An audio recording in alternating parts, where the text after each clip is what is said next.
O TCU, o Tribunal de Contas da União, afastou hoje o auditor Alexandre Figueiredo Costa Silva Marques, acusado de produzir um relatório equivocado sobre uma suposta supernotificação de mortes por Covid-19.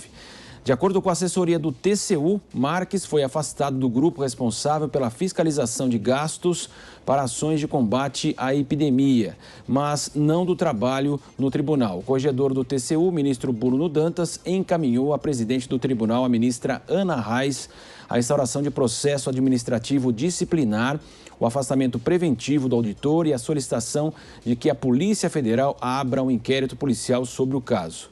O presidente Jair Bolsonaro voltou a insistir na manhã de hoje que existe supernotificação relacionada aos registros de morte por Covid-19 no Brasil.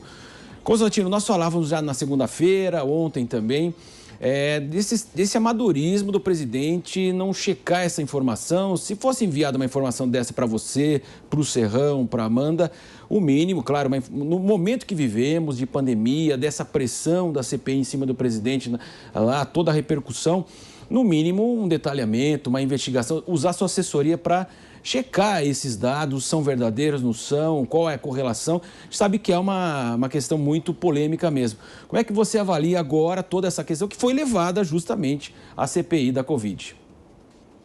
Sim, Marcelo. Bom, isso já ir parar na CPI é óbvio que é oportunismo, eles tentam explorar qualquer coisa que eles consigam alimentar uma narrativa contra o presidente, porque é disso que se trata a CPI circense. Mas o presidente, às vezes, ele levanta a bola. Ou, às vezes, como dizia o Augusto Nunes, não é que ele pisa na casca de banana, ele atravessa a rua para pisar na casca de banana. Então, é óbvio que ele deveria ter tido mais cuidado aqui. Eu acho que essas saidinhas, o Serrão bate muito nesse ponto e eu concordo. Eu acho que isso já é uma péssima forma de comunicação, é perigoso, né? Ele tem essa coisa mais genuína, mais informal, de acesso ao povo, e até porque ele sabe que não dá para confiar na mídia, porque a mídia é, talvez, hoje a maior máquina de produção de fake news do mundo, né? Com raras e honrosas exceções. Mas ele deveria, sim, fazer um double check. Ele não tirou isso da cabeça dele. Existia o tal estudo paralelo de um auditor do TCU. Então, ele não tirou, ele não inventou isso do nada, que nem alguns jornalistas às vezes fazem, né? E ele, pelo menos no dia seguinte, teve a humildade de reconhecer o erro. Mas ainda assim fica o erro e serve de munição para a mídia militante, né? Em relação ao assunto em si, ao teor, eu já discuti aqui essa semana, eu só vou requentar rapidamente que eu acho que tem que tomar muito cuidado, e a ciência é feita com perguntas, não com definições abruptas e interdição de debate ou de questionamentos, né? Eu acho que tem uma dúvida legítima de morte de Covid, morte com Covid. Nem todo mundo que morreu fez teste e o mesmo teste rápido tem problemas, tem falso positivo. Tem gente com muitas comorbidades, com idade avançada, e que aí não pode colocar na mesma categoria que alguém, por exemplo, como Paulo Gustavo, humorista jovem, saudável, que claramente foi vítima da Covid, né? Então, nós temos que tratar o assunto com um pouco mais de seriedade. E tem um mecanismo de incentivo muito perverso, que é a questão de você inflando o número de mortes, você recebe mais recurso. Ora, qualquer um que conhece a natureza humana, que entende o mínimo de economia, por exemplo, sabe que as pessoas reagem aos incentivos. Então, se você criou um incentivo para produzir mais mortes com Covid ou por Covid, isso vai acontecer, né? Que nem quando aconteceu na Austrália, que criou cota para aborígene e, de repente, tem um salto de, sei lá quantos 1000% na população aborígene, né? Você criou um incentivo para que as pessoas se declarassem aborígenes, né? Então, as pessoas reagem a incentivos. Então, isso aí tem que ficar na cabeça das pessoas, que é preciso investigar. Agora ele quer fazer a coisa pelo caminho certo, acionar a AGU e tentar investigar e ver o que aconteceu. Esse é o caminho da ciência, esse é o caminho que interessa a todos os brasileiros decentes. Amanda, na segunda-feira, quando nós trouxemos essa informação, né, tinha acabado de justamente ocorrer, você falava, olha, o TCU vai reagir, vai se explicar. De fato, agora houve essa reação, também o tema foi levado à CPI, o auditor foi convocado. Como é que você avalia todo esse desgaste a mais aí para o presidente? Primeiro que eu não acho que é amadorismo do presidente Bolsonaro, eu acho que é método, porque ele não faz isso só com esse relatório do TCU, ele fez com um grupo de médicos paralelo que ele criou para auxiliá-lo no combate à pandemia. Então, ele escolhe a tese que lhe aprouver, né, que dê algum embasamento técnico, teórico, científico para suas teses malucas e conspiratórias e vende isso. Então, isso do relatório do TCU, produzido por um auditor, um relatório paralelo que não foi respaldado, não recebeu o apoio de seus pares, é muito sério, porque ele politiza um órgão que é eminentemente técnico. Seus ministros são indicados politicamente, mas o corpo técnico do TCU é muito qualificado e esse auditor faz parte desse corpo técnico. Só que ele é amigo dos filhos do presidente. De alguma forma, ele conseguiu inserir no sistema do TCU esse relatório paralelo que já havia sido apresentado para os seus pares, para os seus colegas de tribunal e não foi aceitado. Ele criou isso, ele criou essa tabela, chegou a esse número, a essa conclusão sozinho. Isso embasou depois essa teoria fantasiosa do presidente, porque por enquanto não tem respaldo na realidade, não tem respaldo na ciência, de que há supernotificação. Todos os estudos de acompanhamento da Covid apontam para o contrário, apontam para subnotificação de casos, em menor escala, subnotificação de mortes. Por quê? Porque nós temos baixa testagem. O professor Pedro Alau, da Universidade Federal de Pelotas, conduz um estudo nesse sentido, conduziu no ano passado o EpiCovid, né, o estudo epidemiológico da Covid-19, que mostrou que havia até 6 vezes mais subnotificação de casos. Isso no meio do ano passado. Hoje, esse número deve estar em torno, segundo ele, de 2 a 3 vezes. E na questão de mortes, no quesito mortes por Covid, eles estimam em cerca de 20% a subnotificação. Então, não é um caso de mais morte, de menos mortes, é um caso de mais mortes, de mais casos. E a gente pode acompanhar pelas internações, que são um número muito fácil de aferir, que há uma pressão enorme sobre o sistema de saúde. E, ademais, o Brasil está inserido no contexto mundial da pandemia. A pandemia afetou o mundo inteiro, a gente vê isso. Agora, o mais grave, nesse sentido do presidente Bolsonaro e do uso do TCU, é a legitimação da fraude, é a legitimação da fake news. Por quê? Porque essa notícia fraudulenta, porque estimou em até 50% menos mortes, ganha chancela de um órgão que tem muita credibilidade, que é consolidado. Vejam, o TCU, ele tem que fiscalizar, tem a prerrogativa de fiscalizar as contas de órgãos públicos, as contas do governo. Ele foi o órgão que aprovou o relatório sobre as pedaladas da presidente Dilma Rousseff e embasou o impeachment. Então, é um órgão muito técnico e muito sério. Quando ele é usado para um fim escuso, para vender notícias fraudulentas, isso corrompe indelevelmente a prerrogativa, a função primordial do Tribunal de Contas da União. Por isso, esse caso é muito grave e tem que ser investigado. O caso não é de menos mortes, é de mais mortes por Covid. Serrão, o portal da transparência dos cartórios, né, que os cartórios fazem o registro, evidentemente, dos óbitos, ele foi lançado e passou a acompanhar, inclusive houve, como a Amanda disse, até uma elevação significativa das doenças respiratórias, até nessa fase que nós estamos, outono e inverno, em relação ao ano passado, né, 20 em relação a 2019. E justamente se fazia essa expectativa de que houvesse uma subnotificação de que doenças respiratórias. Então, tem dos dois lados. Pode haver, então, a pessoa morreu de fato de uma doença respiratória, foi colocado o Covid, e o inverso, mas na avaliação haveria, inclusive, um aumento significativo que tudo indicava, então, era uma subnotificação. Como é que você avalia? E agora, como consertar isso, Serrão? Porque os médicos atestaram e, evidentemente, sabe que essa questão de números, de dados no Brasil é muito deficitária e não tem como agora fazer toda essa checagem. Uma situação bastante polêmica, mas apontava à época para como a Amanda disse, uma subnotificação dos casos de Covid no país. Muito bem, Marcelo Matos, você foi exatamente na questão crucial.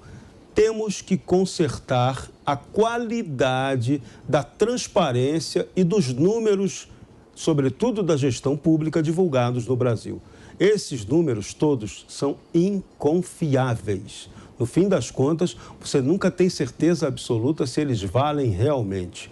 Número de mortos, a gente depende de quê? Da notificação das secretarias de saúde, dos médicos que dão os atestados médicos. Eles é que dizem efetivamente do que as pessoas morreram. E houve testagem para saber se realmente morreu de Covid ou do Covid ou por causa do Covid? Não houve. Então, pode ter havido aí uma supernotificação? Pode. Agora também tem o risco de ter sido subnotificação, porque a gente não teve clareza também sobre sobre o que exatamente as pessoas morreram. Vamos lá no básico. A gente sabe exatamente o que cada um tem de comorbidade? Cada um que está em casa ouvindo, assistindo a gente aqui, você sabe que comorbidade você tem? Que a sua esposa, seus filhos têm? Você sabe disso? Você foi ao médico para saber? Fez exame correto para ter acesso a essa informação? Muito provavelmente a maioria não sabe. E o Covid fez um estrago muito grande num país subdesenvolvido e amador como o Brasil, exatamente por isso. Porque se você sabe que comorbidade você tem capacidade de quê? Condições de fazer tratamento preventivo. Você toma cuidados que vão evitar que a doença, se atingir você, tenha um impacto mais violento do que você não tendo a informação. Então, a gente aqui está errando nisso, não temos saúde preventiva. Então, é hora de promover esse debate, é isso que nós temos cobrado aqui. Temos que melhorar a qualidade dos números do Brasil. Quantos CPFs estão realmente valendo no Brasil? O cadastro eleitoral, ele é exatamente aquele correto? Tem morto votando? Tem morto recebendo Bolsa Família com CPF falsificado? Tem gente, eu soube de um caso outro dia de gente que tem 2 OABs. Como é que pode um advogado ter 2 OABs? Como é que ele tem esse fenômeno, né? Mas isso tem. Eu soube de um caso, de um escândalo muito antigo da Superintendência de Marinha Mercante, lá no Rio de Janeiro, 2 décadas atrás, que alguns picaretas tinham 3 CPFs. Cada sujeito tinha 3 CPFs diferentes, com os quais eles usavam para aplicar golpes. Então, o Brasil tem que melhorar muito na qualidade da gestão pública. É preciso, a gente brincou ontem, mas tinha que ter sido levada a sério a criação do cadastro único, um número que vai definir quem é quem e, a partir daquele dado, você vai concentrar todas as informações de inteligência, tanto sobre saúde, educação, condição social, econômica e trabalhista da pessoa. É possível fazer isso? Temos que investir em inteligência artificial. Isso diminuiria sobremaneira a burocracia e daria confiabilidade ao gasto público num país que tem muita roubalheira e muito desperdício. Muito bem, eu percebo que o Constantino quer fazer a sua complementação. Pois não, Constantino? Quero sim, Marcelo. Só para reforçar o seguinte, atestado de óbito é uma coisa complicada. Definir a causa mortis não é trivial. Falta testagem, como é que a gente vai saber? A gente conhece evidências anedóticas e aos montes, não são mais casos isolados, de que na dúvida colocaram Covid. Eu conheço vários casos. Então, isso é um fator. A gente vai ter que analisar depois com um pouco de distanciamento, né? Mas aí não vai interessar a turma que está querendo mirar só em 2022. A gente vai ter que olhar a trajetória e ver realmente o que pareceu ponto fora da curva e que possa ser considerado morte extra, sem explicação. Vai ter que ver se houve substituição, talvez, de outras causas de morte que diminuíram. Então, tudo isso vai ter que ser visto com calma lá na frente. O tempo é amigo da razão, né? Agora, o Renan Calheiros, que bota a plaquinha de número de morte, a gente sabe que ele não está preocupado com vida humana. Ele está preocupado com o sensacionalismo disso e dançar em cima de cadáveres. Sobre o TCU, só para não deixar passar batido, é um órgão do legislativo e politizado. Tem facções lá dentro que brigam. Tem um, inclusive, que ganhou o apelido de espinho do Bolsonaro, tamanha a produtividade que apareceu quando mudou o governo federal.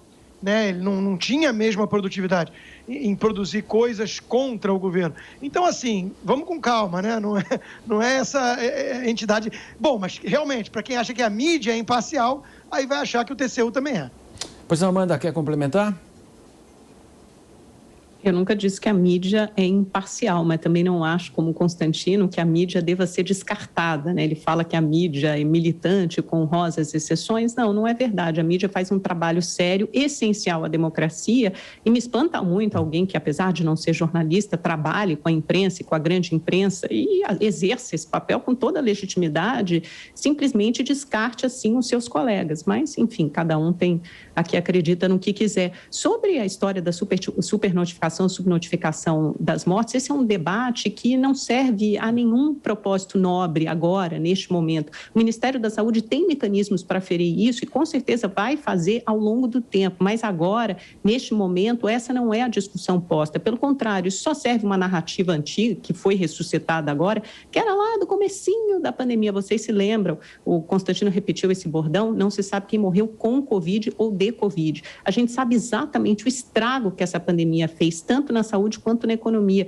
As pessoas sabem, os entes queridos, os parentes, os familiares, os amigos que perderam. Está todo mundo sentindo na pele. Quem não perdeu amigos ou parentes, talvez tenha perdido emprego ou renda. Então, a pandemia causou um verdadeiro tsunami, não só no Brasil, como no resto do mundo.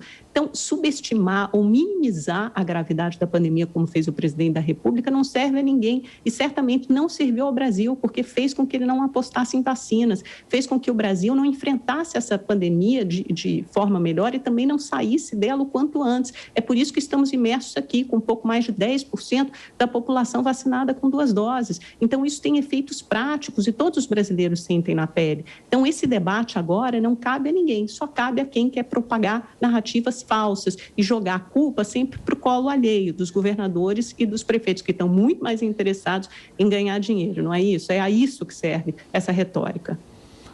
Muito bem, o Serrão vai falar sobre esse assunto. Perceba que o Constantino também quer voltar a falar sobre esse assunto. A gente vai a um rápido intervalo antes e já voltamos já aqui no 3 em 1. Até mais. Estamos de volta com 3 em 1 no intervalo, né? Eu recebi a pressão. O Constantino está longe de mim, a Amanda, e o Serrão está perto aqui. Ele me impressionou. Então, eu queria que você falasse sobre esse tema, Serrão.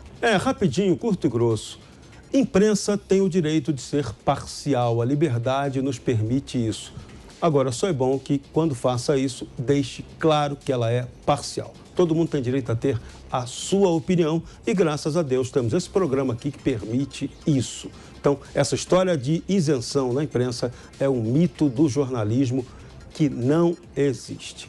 Agora, Tribunal de Contas, o Brasil tem Tribunal de Contas, tribunal que não é tribunal. Lá é um Conselho de Contas, aquele TCU é um órgão auxiliar do Poder Legislativo com indicações políticas e que julga as questões do ponto de vista político, acima de tudo. Nem tão técnico. Tem muito técnico para embasar os julgamentos, mas os julgamentos nem sempre obedecem à questão técnica. E amanhã vamos ter a decisão final, se a Copa América vai realmente acontecer no Brasil, por decisão de quem não deveria cuidar desse assunto, que é o Supremo Tribunal Federal. É dose, é um gol contra atrás do outro, Marcelo Matos. Muito bem, Serrão. Agora vamos então à participação do Constantino. Olá, Constantino. Ele quase veio para cá para me chamar. Seu som, Constantino, por favor. Ele ficou tão emocionado que esqueceu o áudio. Volta. Não, é porque esse é meu assunto preferido, né? Expor a hipocrisia de uma mídia que se vende como imparcial, que só olha para fatos e que é militante esquerdista, né? Então eu adoro isso, né? E veja, eu concordo com o Serrão, pode ser lulista até, como quase todos são, mas não vem fingir que está apenas analisando os fatos.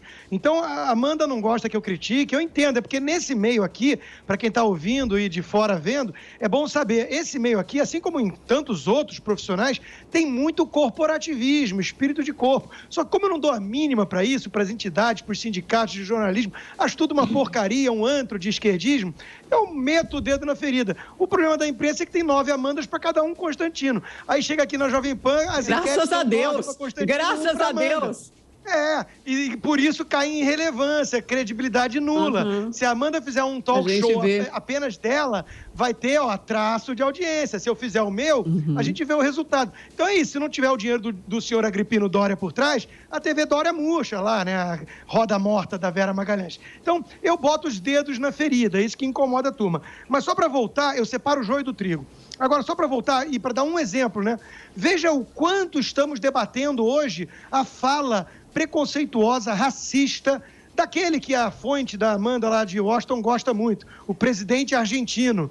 Ele disse o seguinte: mexicanos vêm de índios, brasileiros da selva e argentinos vêm de barco. Imagina Bolsonaro dizendo uma coisa dessa se não ia ter 7 minutos no Fantástico, se não ia ser tema 3 dias seguidos em tudo que é debate. Tá aí a prova de que a imprensa é lulista. Você, Amanda, por favor. Eu fico impressionada com essa obsessão que o Constantino tem. Ele tem uma obsessão pela atual e pelas antigas colegas dele aqui no 3 em 1. Ele cita a Vera, ele cita a Thaís, ele não esquece nenhuma delas. E a minha ele cita todo dia no Twitter. Então, olha, daqui a pouco eu vou atingir um pedestal de popularidade, porque você me cita mais de uma vez por dia no Twitter. Vocês conseguiram me censurar. Você está 7 dias censurado? Não acredito, não acredito. Posso te falar uma coisa? Tranquilo. Eu não defendo a imprensa por corporativismo, não, Constantino. Eu defendo a imprensa pelo bom trabalho. Não importa se ela é direita ou de esquerda, ela é um pilar fundamental da democracia e faz um trabalho bem diferente daquelas pessoas que lacram nas redes sociais. É um outro tipo. Não adianta a gente horizontalizar o conhecimento. Não adianta. A imprensa tem padrão de publicar notícia, tem padrão para reportar notícia, para checar notícia, para avaliar com fontes, coisa que, enfim, quem lacra nas redes sociais não tem esse respeito, não tem esse trabalho, principalmente não tem compromisso com a informação. Quando você diz que você tem muita audiência, para mim isso não faz diferença. Eu quero uma audiência qualificada e, principalmente, eu já disse isso aqui para você, meu compromisso é com a informação, não é com a quantidade de pessoas que estão me assistindo, não é a quantidade de seguidores, porque... Sabe o que é? Eu não fico ali lacrando no Twitter, nem nas redes sociais. Eu não quero, não é meu estilo, eu respeito quem faço. A imprensa, a mídia tradicional, você vê, cada um tem o seu jeito. Pelo menos eu lacro com informação e não com retórica vazia como você. Amigos, o importante é a gente exercer a liberdade de expressão. Jornalismo com J maiúsculo. Pode rir, Constantino. E essa piada que eu acho Você adora a gente, no fundo. Você não esquece as suas antigas colegas até hoje. Militante do PT que faz esse discurso. Isso aqui é a coisa mais ridícula do mundo, meu Deus. Militante do PT. Pode, isso. Fica repetindo esse bordão. Quem sabe cola para alguém. Você é militante de quem, meu querido? De quem você é porta-voz? Vamos lá. De quem você é porta-voz? Do governo Bolsonaro? Da causa liberal ou da causa obscurantista e reacionária? De que causa você é porta-voz? Em que altar você se ajoelha, Constantino? É na causa obscurantista? Eu sou negacionista, eu sou terraplanista, reacionária. Eu sou terraplanista. Não é a causa liberal. Plana, Amanda. O bom é que a nossa audiência pode julgar e tem a opinião dela. Você pode decidir de que borda pular. É 9-1, é 9-1 todo dia, 9-1 todo dia. Me tira do programa e vê a audiência. É porque você não entende, querida. Tem que ser qualificada, não pode ser da Jovem Pan, pelo visto. Informação, é compromisso com informação, é compromisso com a informação. É o destino de todas elas que passam por aqui, ó. Aí, você morre de saudade de todas elas, né? Você morre de saudade. Não, eu tenho certeza, você morre de saudade. Você morre. Não, tem você, cada hora para. Vocês são que nem os Smiths do Matrix, cada hora botam um. Igual. A gente brota, graças a Deus. Porque, como você disse, tem 9 Amandas para um Constantino. É porque, gente, como é bom a gente poder debater livremente, né? Se a gente trabalhasse numa emissora que lacrasse a nossa opinião, a gente estaria mal. Ainda bem que a gente trabalha na Jovem Pan, que permite que a gente fale o que pensa. É verdade, Serrão. Vamos valorizar isso. É verdade, isso é verdade. Concordamos nisso. Vamos levar por esse lado. Cada um tem o direito de manifestar o que pensa. Deixou correr solto o negócio. Não está acostumado, deixou correr solto. Não, mas eu não levo para casa. O Constantino vai correndo. É porque você foi suspenso do Twitter, né? Não sei o que você aprontou, mas enfim. Senão você ia correndo twittar lá. Eu não, Constantino. Aqui, para mim, acabou o programa, a gente está zerado. Eu não sou rancorosa, não. Eu não levo esse tipo de mágoa para casa.